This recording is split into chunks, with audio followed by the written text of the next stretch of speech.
Voici quelques faits divers réels qui se sont peut-être produits près de chez vous. Alors, maintenant, quand vous vous baladerez en centre-ville, ou en montagne, ou dans un parc d'attractions, ou encore quand vous prendrez le train, vous ne regarderez peut-être plus votre voisin de la même manière.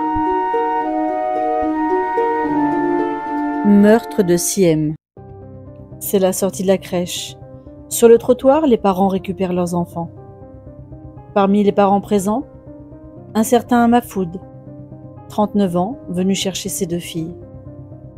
Les tempes mieux rasées que la moustache, Mahfoud pourrait avoir l'air sympathique, avec son demi-sourire énigmatique et ses yeux rigolards. Mais un peu plus loin, planqué dans une voiture banalisée, les gendarmes qui l'observent n'ont aucune envie de rire. Voilà 3 jours que sa baby-sitter disparut, et c'est peu dire qu'il le soupçonne d'y être pour quelque chose. Ce mystère sent très mauvais, mais malheureusement, les gendarmes ne savent pas encore à quel point. L'histoire commence le mercredi 22 janvier. Ce soir-là, comme souvent, Siem, une ravissante gamine aux cheveux longs bruns de 18 ans, est chez sa grand-mère, au petit village d'Abritel dans le Gard. Portable greffé à la main, elle discute avec ses copines de lycée, comme n'importe quelle fille de son âge. La grand-mère de 95 ans, vaincue par la fatigue, finit par s'assoupir. C'est alors qu'il se passe quelque chose. En pleine conversation avec une amie, soudainement, l'adolescente raccroche. Bon, écoute, faut que je te laisse, je dois aller le retrouver. Aux alentours de 23h15, Siem sort dans la nuit noire, laissant sa grand-mère endormie. Elle ne prend pas son portefeuille, claque mal la porte de l'appartement et quitte à pied la résidence de la rue d'Alger, un minuscule immeuble aux murs bleu pastel. Elle monte dans une voiture qui l'attend dans la rue. On ne la reverra plus jamais. Le lendemain, sa famille signale sa disparition à la gendarmerie. Siem n'est pas rentrée dormir et son portable est éteint, ce qui ne lui ressemble pas du tout. Sage et bien élevée, excellente à l'école, Siem est une gamine sérieuse. Pas de petits copains connus, pas de fréquentation louche, pas de drogue, pas d'alcool. Elle n'est pas du genre à découcher. Son ambition dans la vie, c'est de décrocher son bac pro service à la personne et de monter à Paris pour y suivre des études de communication. Mais surtout, et c'est peut-être le signal le plus alarmant, jamais elle ne se déconnecte des réseaux. Où a-t-elle bien pu passer ? Les gendarmes prennent immédiatement la question très au sérieux. Comme toujours, en de pareils cas, ils commencent par établir la liste des fréquentations de la disparue, et ainsi se faire une idée de son entourage. Et c'est là qu'un nom attire tout de suite son attention. Mahfoud Ansali. Il est le compagnon de la tante de Siem, avec qui il a eu 2 filles, et sont en cours de séparation. Siem va souvent chez eux pour garder les petites. Mahfoud, lui, n'est pas du tout un enfant de cœur.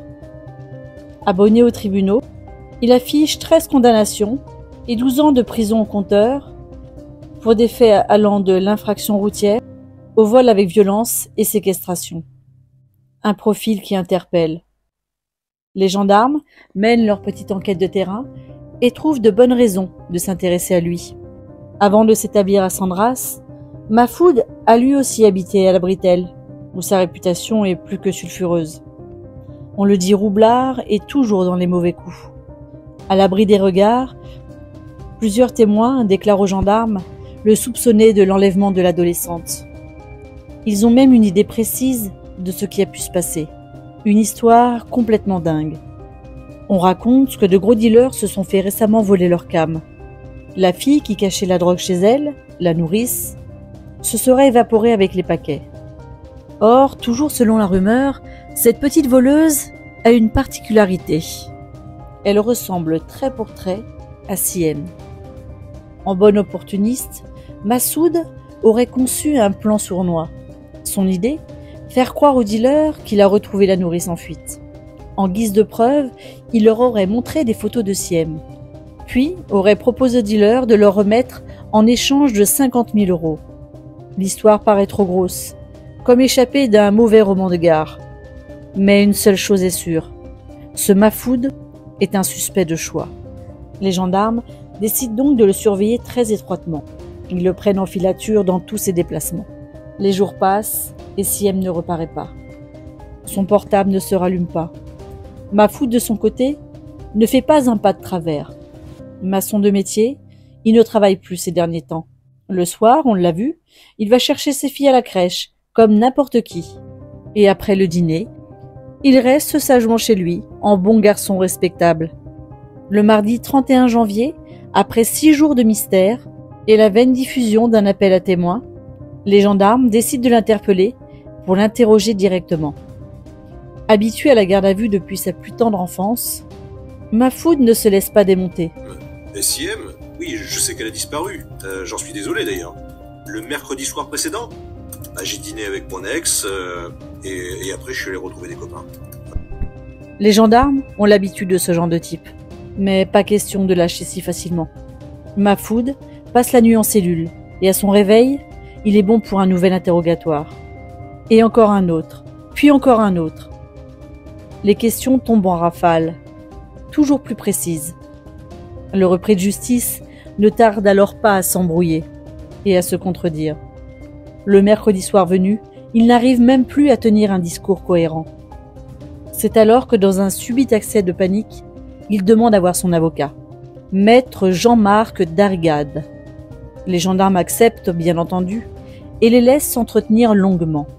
À son retour devant les uniformes, changement radical de stratégie. La disparition de la petite Siem, c'est moi. Et pas besoin de la chercher dans une cave. Elle est morte. À 1h25 du matin, sur ses indications, les militaires se rendent à quelques kilomètres de la bretelle. Et c'est là qu'ils la trouvent. À demi dénudée, sommairement enterrée à la lisière de la forêt. Son visage juvénile, figé, dans un ultime rictus de souffrance. La jolie adolescente ne montera jamais à Paris. Le lendemain, dès l'aube, la nouvelle résonne comme une déflagration dans le petit village. Dans cette petite commune, anciennement ouvrière, bâtie pour héberger les gueules noires, des mines de charbon, tout le monde se connaît. Et tout le monde connaissait Siem. Les gens se retrouvent dans la rue et au foyer communal, dévastés par la nouvelle.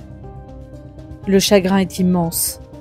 Mais derrière l'horreur des faits, ce qui anime toutes les discussions, ce sont les déclarations de Mahfoud pour expliquer l'inexplicable.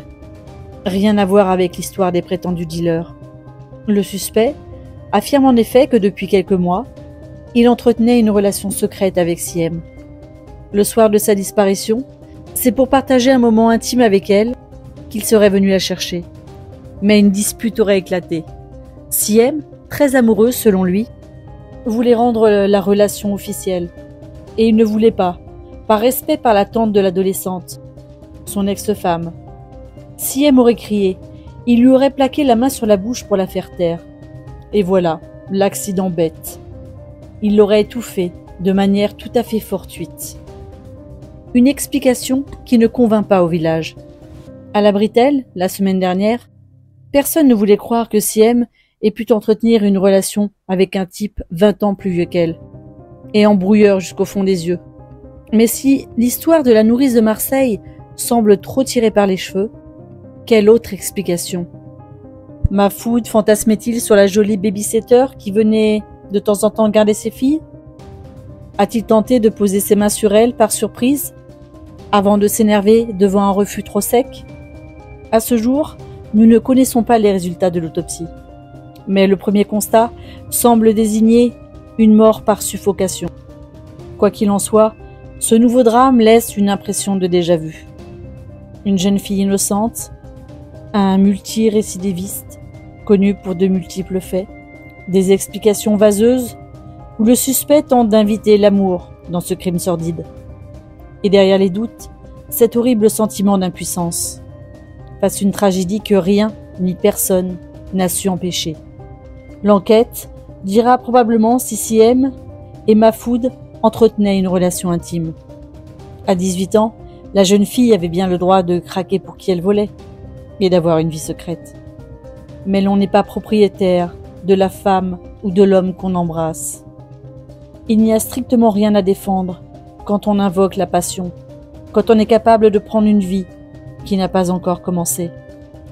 Mahfoud dans sa lit reste jusque-lors présumé innocent.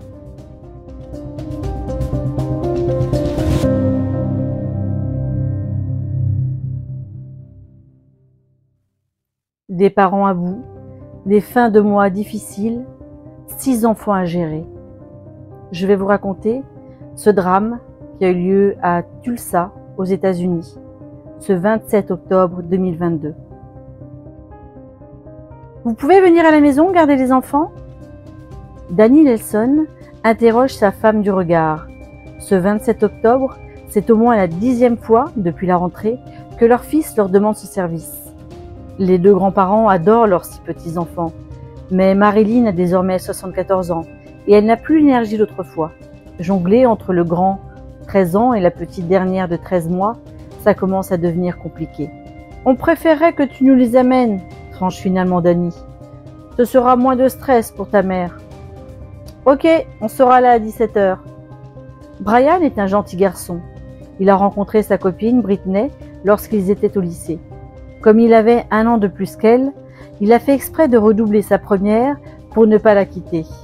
Une décision sans nuance qui lui ressemble bien. Brian a un tempérament de chien fou. Ado, il voulait être acteur de cinéma. Il animait avec passion la petite troupe de théâtre du lycée. Mais quand Britney est entrée dans sa vie, il a tout planté du jour au lendemain. Le bac en poche, ils se sont mariés. 4 mois plus tard, Brian Jr. venait au monde rapidement, suivi d'un petit frère et d'une petite sœur. 3 enfants déjà, à l'âge où leurs copains commençaient à peine leurs études. Toute menue, avec ses 3 bébés, Britney avait l'air d'une petite fille jouant à la poupée. Conscient de ses responsabilités, Brian a ensuite pris un travail de nuit, comme manutentionnaire dans une usine d'électroménager. Mais un soir, il a fait une mauvaise chute. Sa tête a heurté le sol. Depuis, handicapé par d'horribles migraines, il n'a jamais repris le travail. Mais il a fait 3 enfants de plus. Grâce à l'aide des services sociaux, la famille habite désormais un confortable pavillon de briques roses situé dans un quartier tranquille de Broken Arrow, près de Tulsa. Appréciable bonus, les parents de Brian vivent à seulement 10 km et prennent volontiers les petits quand le jeune couple en a besoin. Ça permet à Brian et Britney de retrouver pour quelques heures l'insouciance de leurs 20 ans. Il faut dire que par certains côtés, ces 2-là sont encore très gamins.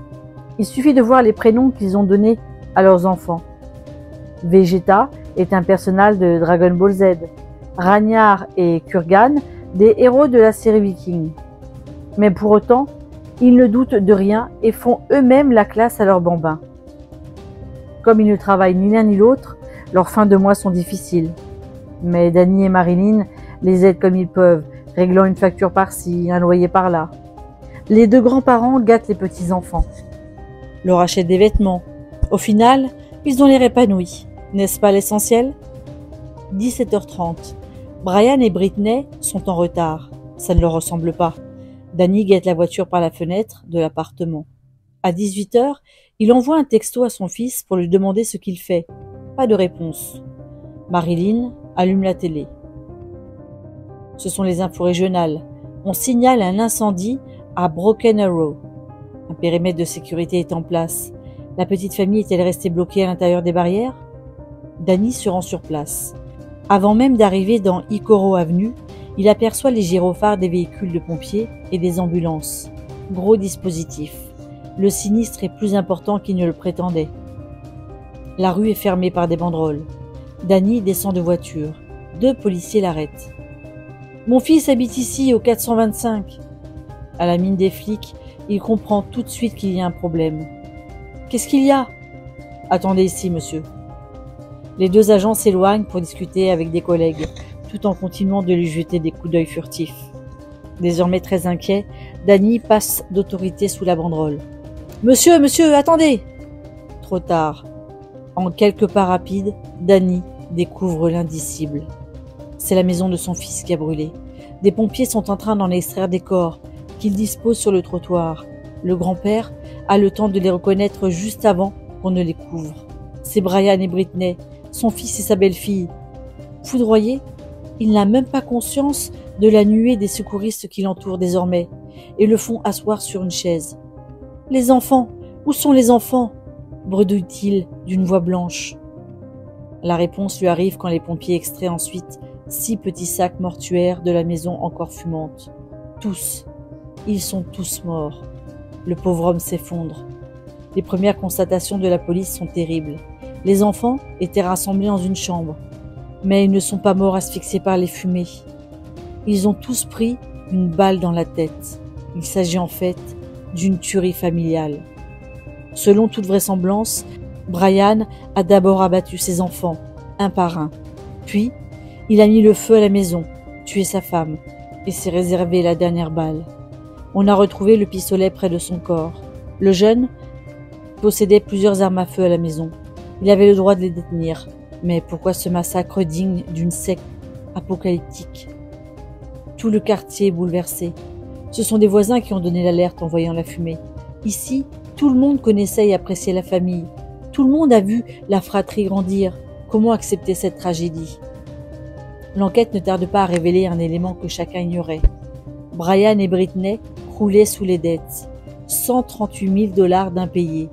Les intérêts s'étaient accumulés. Et malgré les aides sociales, ils ne parvenaient plus à rembourser.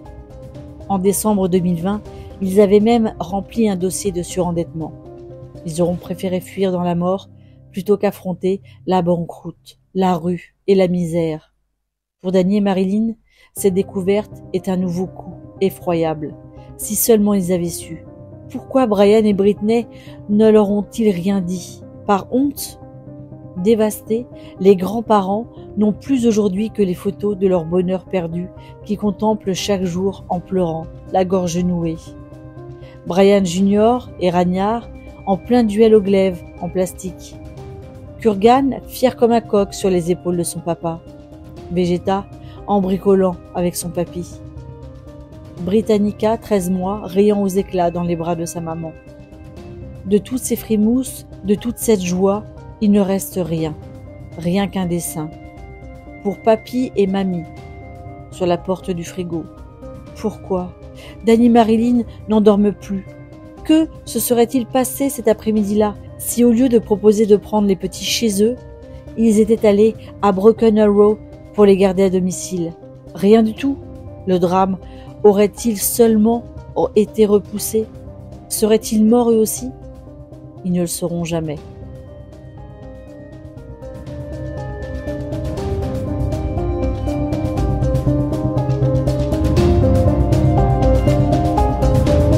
De prison ferme pour l'aide-soignante tortionnaire d'une presque centenaire dans un EHPAD. L'information concernant l'existence de vidéos révoltantes montre un aide-soignant, Albert, 57 ans, en train de violenter, sous une pluie d'injures, une femme de 98 ans dans un EHPAD. Ces vidéos ont fait le buzz sur les réseaux sociaux et provoqué l'indignation devant les journaux télévisés de toutes les chaînes locales et nationales françaises. Et une fois n'est pas coutume, la justice n'a pas traîné en longueur. L'agresseur a été jugé et condamné à 5 ans de prison. Le choc des images est tellement fort qu'à l'audience, le président du tribunal a ordonné le huis clos le temps de la diffusion des vidéos pour la dignité. Il faut rappeler que ces images avaient été enregistrées durant 3 jours, début février, par une caméra que les enfants de la victime, soupçonnant des violences, avaient placée dans sa chambre. On voulait savoir, car cela faisait plusieurs mois que maman nous disait « Cette nuit, il y a un homme qui m'a frappé ». On révélait au tribunal ses 2 filles, toutes 2 septuagénaires. Parmi les scènes détestables visionnées à l'audience, l'une d'entre elles a marqué les esprits des présents, et celui de la procureure particulièrement. La magistrate l'a décrit. On y voit une dame au sol, apparemment tombée de son lit. On l'entend crier à l'aide pendant 1 heure avant que n'arrive l'aide-soignant. « Ferme ta gueule !» lui dit-il. Il la tire violemment par les jambes pour la remettre dans son lit, la jette comme une poupée de chiffon et lui donne un coup de pied. Des gifles appuyées, la tirent par les cheveux. Les filles de la victime ont également raconté que le lendemain des faits, et alors qu'elles n'avaient pas encore visionné les images de l'horreur, elles sont informées par l'EHPAD d'une fracture spontanée du fémur de leur mère qui se verra prescrire 90 jours d'arrêt. Elles ont bien eu des alertes auparavant venant de leur propre mère, qui se plaignait de la violence d'un aide-soignant sans pour autant la croire, jusqu'à ce qu'elle découvre les bleus violents et réguliers sur son visage et sur son corps. La direction de l'EHPAD est dans le déni et affirme avoir entière confiance dans son personnel. Et l'auteur des violences dans tout ça, qui est-il? Qu'en pensent ceux qui le côtoient? Un homme exemplaire pour ses collègues et sa famille. Ce père de famille est décrit sans histoire, un homme bon selon sa femme, un employé exemplaire et apprécié de ses collègues. À l'audience, cet employé dit modèle dans le secteur depuis 30 ans, a bien présenté ses excuses, mais il est resté impassible, presque indifférent dans le box. Ce qui a marqué défavorablement le procureur qui s'étonne du manque d'empathie de l'accusé, même s'il consentit à répondre poliment aux questions du président, comme le montrent les extraits suivants. En dehors de ces 3 jours, avez-vous violenté cette dame? Non, monsieur le président. C'est la fatalité qui veut que vous ayez été filmé justement les 3 fois où vous l'avez violentée? Oui, monsieur le président. Je ne me reconnais pas, a affirmé le coupable, qui a fini par mettre ses graves dérapages sur le compte d'un probable surmenage, ce qui n'a évidemment pas convaincu la procureure, qui fait le portrait d'un menteur au comportement monstrueux.